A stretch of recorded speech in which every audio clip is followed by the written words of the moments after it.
Halo Bapak Ibu, Saudara-saudari sekalian. Bersama saya lagi Chandra Teja dari channel Kristen Ngakunya. Channel yang membahas kekristenan yang murni, terbebas dari klinik dan pemahaman yang melenceng.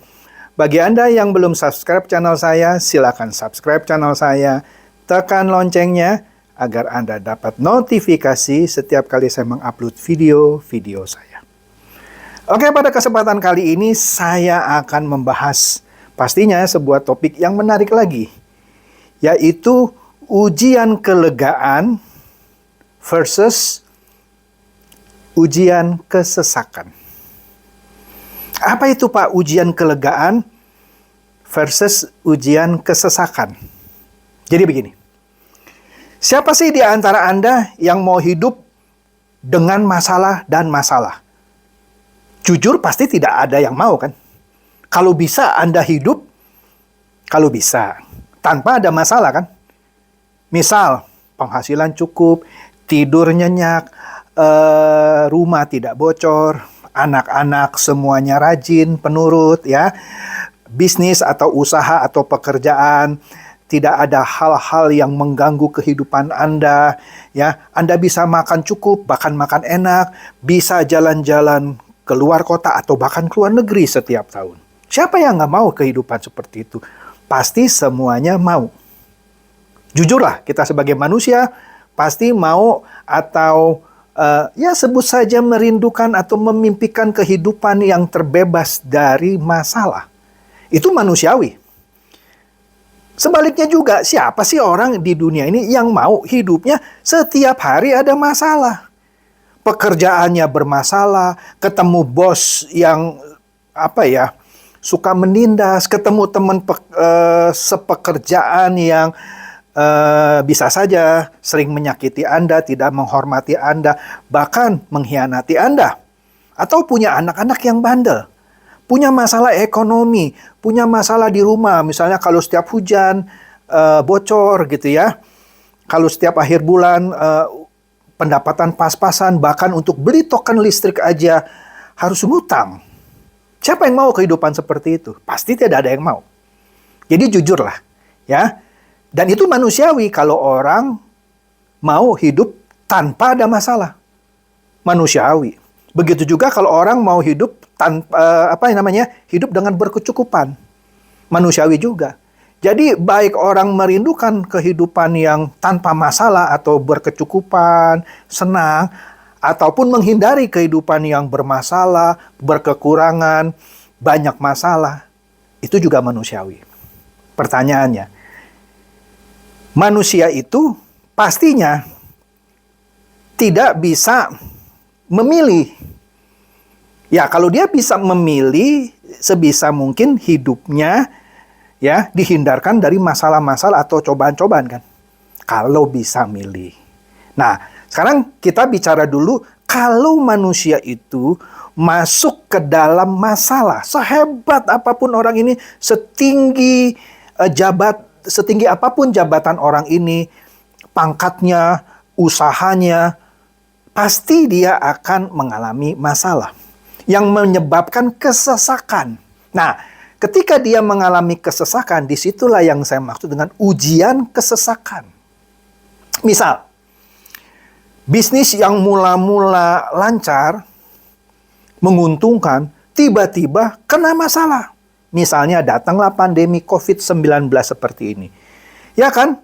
Dulu punya restoran rame, ya. Sekarang gara-gara pandemi COVID-19, restoran jadi sepi karena PPKM dan lain-lain. Sehingga mau tidak mau harus mengurangi jumlah karyawan.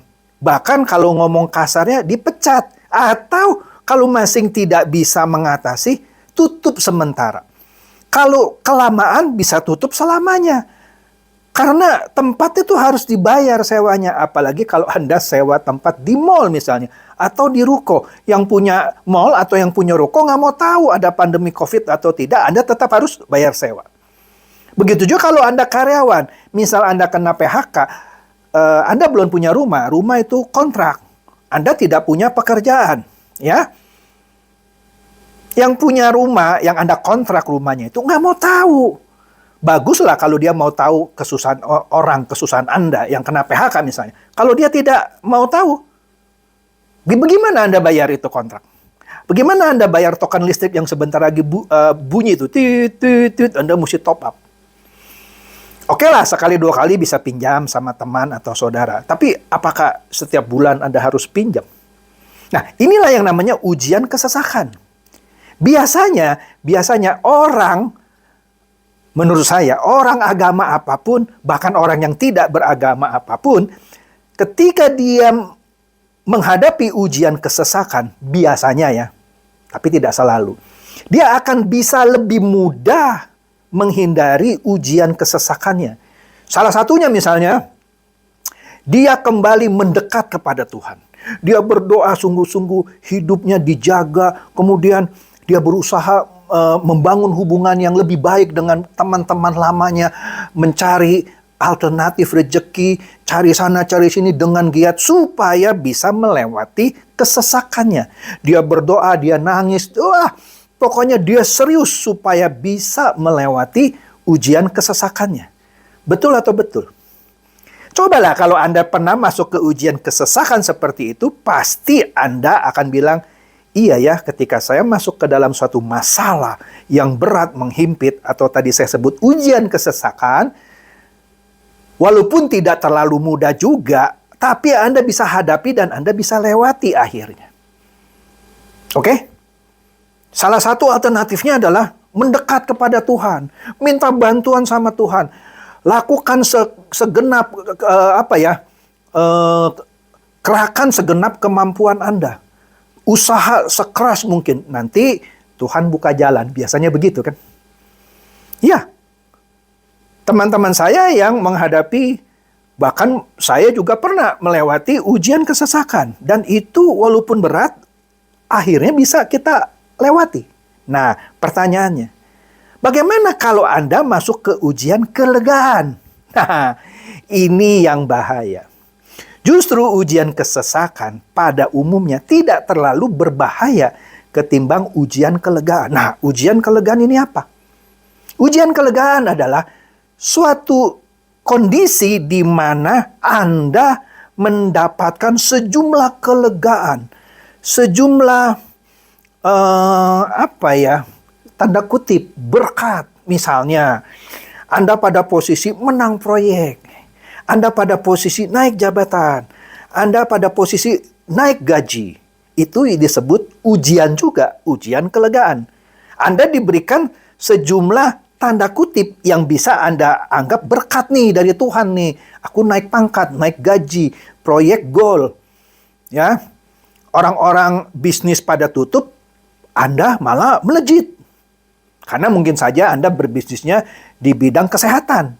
Di bidang misalnya apotek yang kebetulan ketika pandemi COVID-19 justru Anda mendapatkan untung banyak. Kan bisa. Tetapi justru kelegaan itu bisa membuat Anda jadi lengah. Apa maksudnya kelegaan itu bisa membuat Anda jadi lengah? Iya, dengan segala macam berkat yang mengalir begitu deras gitu ya. Sehingga Anda seperti terbebas dari masalah, sementara orang-orang sedang bermasalah, Anda bisa lupa diri. Lah iya, salah satu contohnya, Anda bisa melupakan Tuhan. Yang dulu Anda bangun tidur berdoa, siang-siang berdoa, malam sebelum tidur Anda berdoa, bisa lupa loh. Bisa lupa loh. Ya. Bahkan kehidupan Anda sehari-hari mulai menjauh dari Tuhan.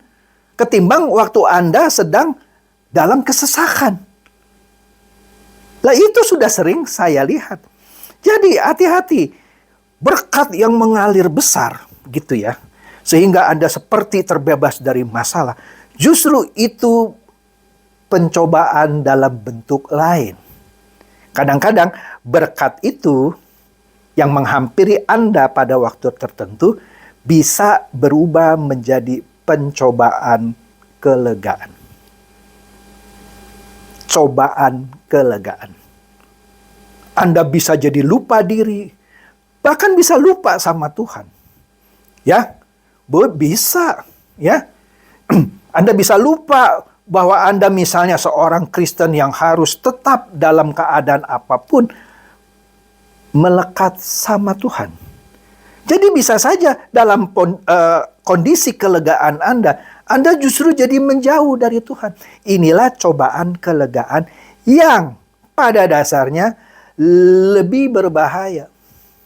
Jadi jangan menganggap bahwa, aduh kenapa ya aku susah, kenapa nggak seperti si Ali yang hidupnya sepertinya enak, tiap hari makannya lezat-lezat, makannya mahal-mahal, bajunya mahal, mobilnya ada 3 gitu ya. Aku satu saja mau aku jual nih untuk bertahan hidup. Kapan ya aku jadi seperti Ali? Pernah nggak Anda berpikir seperti itu? Seakan-akan orang yang mendapatkan berkat melimpah, itu sesuatu yang Anda impikan. Padahal sebenarnya orang yang tadi saya sebut Ali itu, di dalam kondisi kelegaannya, bisa-bisa dia jadi bablas. Ketimbang Anda yang sedang dalam ujian kesesakan, yang justru bisa membawa Anda lebih dekat kepada Tuhan. Jadi, hati-hati. Ujian kelegaan pada dasarnya akan lebih sulit dilalui ketimbang ujian kesesakan. Ketika orang menghadapi kesesakan pada umumnya, tapi tidak selalu juga ya. Karena ada juga orang yang menghadapi ujian kesesakan, akhirnya putus asa bunuh diri, ada juga. Tapi secara persentase, ya banyak yang bisa keluar dari ujian kesesakan. Ketimbang orang yang masuk ke dalam ujian kelegaan, ya justru banyak yang jatuh. Banyak yang jatuh karena lupa diri, lupa lagi sama Tuhan, ya. Seperti bye-bye Tuhan, saya sedang enak nih, ya. Jadi ujian kelegaan itu pada dasarnya lebih berbahaya ketimbang ujian kesesakan. Jadi jangan dulu melihat orang yang sedang tidak berkekurangan, hidup dalam kemewahan adalah sesuatu berkat. Bisa saja berkat, bisa juga itu ujian kelegaan bagi dia yang mungkin juga bisa sulit dilalui oleh orang yang bersangkutan. Jadi, semoga ini bisa mencerdaskan Anda semua dan mencerahkan Anda semua tentang apa itu ujian kesesakan dan apa itu ujian atau cobaan kelegaan. Silakan share video saya ini kepada teman-teman, sahabat, atau kerabat, supaya mereka juga tambah cerdas dan tercerahkan. Shalom.